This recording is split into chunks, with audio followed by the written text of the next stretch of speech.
Welcome back mga ka-JTech. So for today's video, mag-update lang po tayo ng price ng Vivo ngayong 2024. Marami yung nag-promo ngayon sa Vivo, which is dati makakabili tayo ng Vivo ay 5,000 to 6,000 yung pinakamura. Ngayon ay meron na lang siyang 3,999. Ito po yung Vivo Y02A. Napakaganda nito guys pagdating sa mga pangbata lang, pang panuudan, pang gawa ng projects sa school, pwedeng-pwede na to. Okay? So, kumpara sa ibang mga brand na mura ay maganda na itong si Vivo kasi stable talaga yung system nito.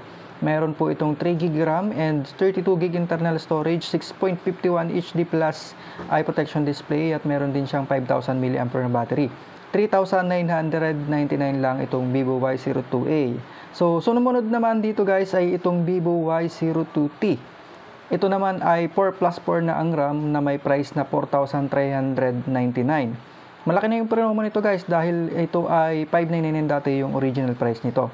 64GB ang internal storage at meron siyang 5,000 mAh battery, 6.51 HD plus full eye protection display na rin. So pagdating naman sa kanyang processor is meron siyang Helio P35 processor. And then, sunod po sa kanya ay itong Vivo Y17s. Mas latest to sa Vivo Y02T.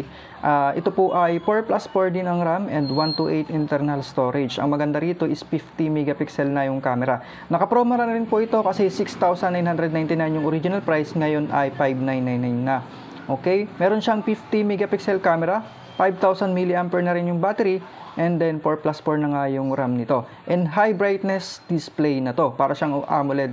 Kumbaga naman sa arawan is makababasa pa rin natin kasi maganda talaga yung brightness ni Vivo Y17s. So pagdating naman sa processor nito is meron siyang Helio G85 processor which is maganda na yan sa gaming. Sunod naman po itong Vivo Y27. Si Vivo Y27 po is naka-promo po siya ngayon. Ngayon po ay 7,999 na lang. Dati po itong 8,999 na meron siyang 6+6 na gig of RAM and then 128 internal storage. Meron din po siyang 44 watts plus charge. Napakabilis na po niyan and then 5,000 mAh ang kanyang battery. Meron din po siyang Full HD plus sunlight display.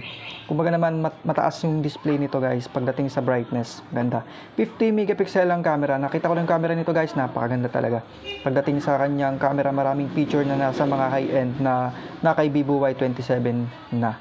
Okay, ang maganda rito guys ay meron pa siyang isang mas maganda kay Y27. Ito yung Vivo Y36. Ito naman ay 256 na yung kanyang internal storage. At ang maganda rito is naka-Qualcomm Snapdragon 680 processor na po itong Vivo Y36. At meron po siyang 8+8 na gig of RAM and then 256 internal storage. 44 watts na rin po yung kanyang charging and then 5,000 mAh yung battery. Ang maganda rito is 550 megapixel main camera. At maganda rin po itong pang video kasi maganda ang pang video nito kasi meron siyang stabilizer.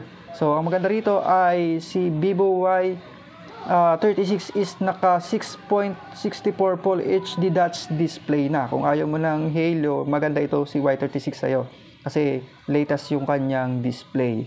So pagdating sa Y36 ay 11,999 po yung kanyang price.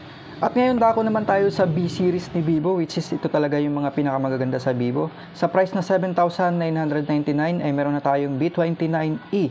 12+12 na po yung RAM nito and then 256 internal storage at ito po ay naka 5G na. 6.67 1080p na mayroon siyang 24,000 pixels. And then pagdating sa kanyang camera ay meron siyang 64 megapixel na meron 1080p by 60 fps na rin po yung kanyang resolution. Kaya pagdating sa pang video ay napakaganda nito, napaka-stable na napakalinaw. Okay? Pagdating naman po sa kanyang processor, B29e is naka-Qualcomm Snapdragon 695 5G processor. Okay? Sa likod naman po nito ay ito lang yung makikita natin sa kanyang box. Sunod po naman itong mas mataas sa kanya, itong B29 5G 256. Dalawang series po kasi ito, isang 512 at isang 256GB. 6.78 naka edge or naka 3D curve yung kanyang display. Naka 50 megapixel na meron siyang 2160 pixel. Okay? So pagdating sa video ay napakaganda po niyan, napakataas. Kung pang vlogging yung hanap natin at saka pang gaming, ito po si Vivo V29 na swak na swak sa inyo. Pagdating sa camera, napakaganda. 12+12 po yung RAM niyan, and then 256. And then kasunod naman po itong Vivo V29 5G na 512. Same specs lang din po naman yung dalawang yan.